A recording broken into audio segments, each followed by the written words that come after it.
Comment ça va mes petits génies? Aujourd'hui, avec Gizmo, on va revenir un peu plus en détail sur le sujet des comptes à rebours. À toi l'honneur, Guiguiz. Ok, j'avoue, je savais pas du tout comment commencer cette vidéo. Et donc, pour mémoire, le principe du compte à rebours, c'est qu'avant de se remettre à travailler, on décide de tout ce qu'on va faire d'ici à la prochaine pause, on estime combien de temps ça prendra, et puis on commence à faire la course avec le chrono. Donc, conseil numéro 1 pour les comptes à rebours, affichez-le en plein écran, sur votre ordinateur ou sur votre téléphone. Le but, c'est de vous stimuler, de vous encourager à travailler rapidement, pour essayer de terminer avant le chrono. Donc ce sera toujours plus efficace si vous le gardez au milieu de votre champ de vision, que si vous l'oubliez quelque part dans l'arrière-plan.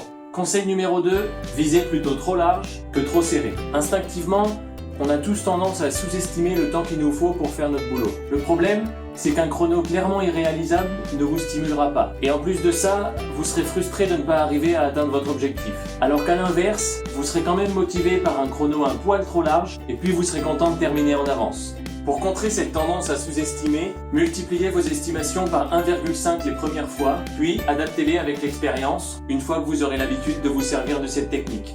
Et conseil numéro 3, si vous n'arrivez pas à atteindre votre objectif et que votre travail vous prend plus de temps que prévu, demandez-vous si c'est parce que vous avez manqué d'efficacité ou parce que vous aviez sous-estimé le temps nécessaire.